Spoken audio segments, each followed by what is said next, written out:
various hearings around the country, the Department of Justice and the Department of Agriculture has been there, either the Attorney General or always the Assistant Attorney General on the Antitrust Division.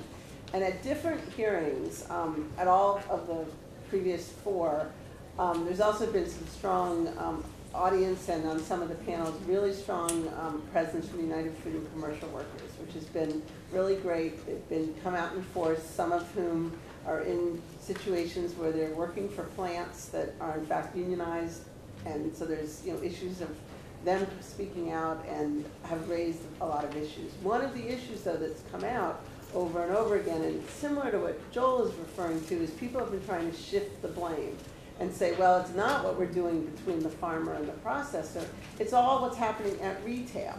And and we all, many of us would say, yes, it is what's happening at retail. It's what's happening at Walmart and what Walmart is doing and the squeeze that they're pushing down.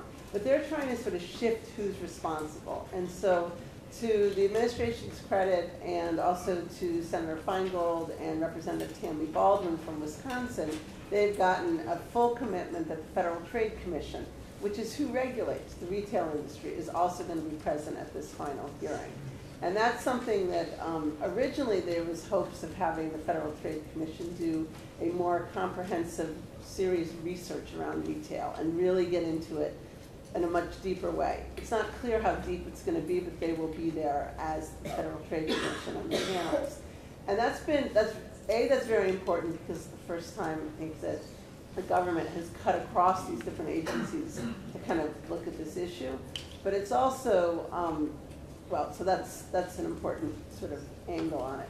But it's also a situation where people, for many decades, there's been sort of an ignoring of sort of that retail consolidation, and is there government action that could be taken, or other ways to look at it and expose it. So I would just say that in addition to what Sienna has just said about how important it is to have all of our voices there, there'll be panels that they're setting up. There's one of the speakers who's at the closing plenary of this conference, Mary Hendrickson, was part of the first panel and talked about some of the trends and some of the concentration. There'll be public input sessions where people can get up and speak for 1 to 2 minutes. I mean, quick statements, but it's all on the record. It's public. It's going to be recorded. All of this stuff is online and been transcribed. And so that's an important part of kind of the ongoing debate or the ongoing campaigns that we're all a part of. I think that the other piece that's happening, which is unfortunately has a shorter time frame and people are mobilizing more in opposition to it, is that in the last Farm Bill, there were some provisions. Many of us wanted a much bigger, what we call a much stronger livestock title, or dealing with these competition and concentration issues in the Farm Bill. As it turned out, through the negotiations between the House and Senate, they put in a provision that said that for the first time ever, the Department of Agriculture needed to issue regulations. And these are a lot of acronyms, and there's information that you can get in our newsletter and on the web, so it's pretty complicated, but that the Packers and Stockyards Administration, which actually its acronym is GIPSA, which is the Grain Inspection and Packers and Stockyards Administration, should issue regulations for a law that was written in the 20s that basically says that there should be more control and more power to the packer, or to ranchers and to people selling their livestock than to the packers. And the term is called, quote, undue preference. It doesn't mean anything to any of us, except for the failure for the agency to have implemented that has meant that the livestock industry and the poultry industry has obviously had way too much influence and way too much control over the whole pricing of cattle and of poultry and hogs. So there's a public comment period that expires. The deadline is November 22nd, which is the week before Thanksgiving. Originally, it was going to be August 22nd, and the industry pushed and got an extension of 90 days, which was not a bad thing because it was a pretty tight time frame.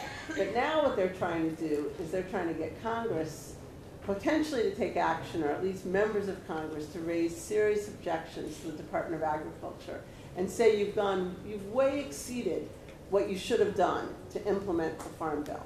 And so we're really concerned that there is an effort underway to squelch these rules. And so our website is information, the Western Organization of Resource Councils, the work groups, WORC.org has an action alert, and we're wanting to, just like for the public comment period on DOJ, get anybody who feels that they can. Does Farm Aid still have Yeah, we have an action as well. So Farm Aid on their website still has an action alert posted. And why this is particularly important is that we're concerned that if we can't get a good regulation that was issued by this Department of Agriculture to get implemented, it's going to make it much, much harder for the Department of Justice to take action on all these other issues that we're talking about. Because these other issues get to the heart of what's going on, but so does this Packers and Stockyards issue. And just as an example of corporate power is that in the last month, and we knew this was probably going to happen, but maybe we thought maybe it wouldn't happen until next year, the National Cattlemen's Beef Association, the Broiler Council, the Chicken Council, all these commodity groups who get paid by farmers and then misrepresent farmers on a policy level have hired some of the biggest lobbying and law firms in Washington, including major Democratic firms, people who normally represent Democrats or normally are supportive on these issues that we all work on, to be there siding up with industry to squelch these rules. So this is an issue that we're very hopeful we can get a lot of public response. People like Senator Feingold, people like other members of Congress have taken on these issues, and hopefully we'll see these rules come into place. But that's an example of when corporate power, or when corporations are confronted on a policy arena, they obviously have the money to fight back. And they're doing it in a way that is really confusing and is misrepresenting what, in fact, the rules would even do in the first place. So that's something that in the lead up to post-election day and before December 8th, we've got this window around Thanksgiving. And it's a really important time when people do think about food more and think about some of these issues to make these connections. So I just know went on longer than I should have as my narrator or as my facilitator prerogative here. I'm going to pass on to Diaz and then open up for a few more questions before we wrap up.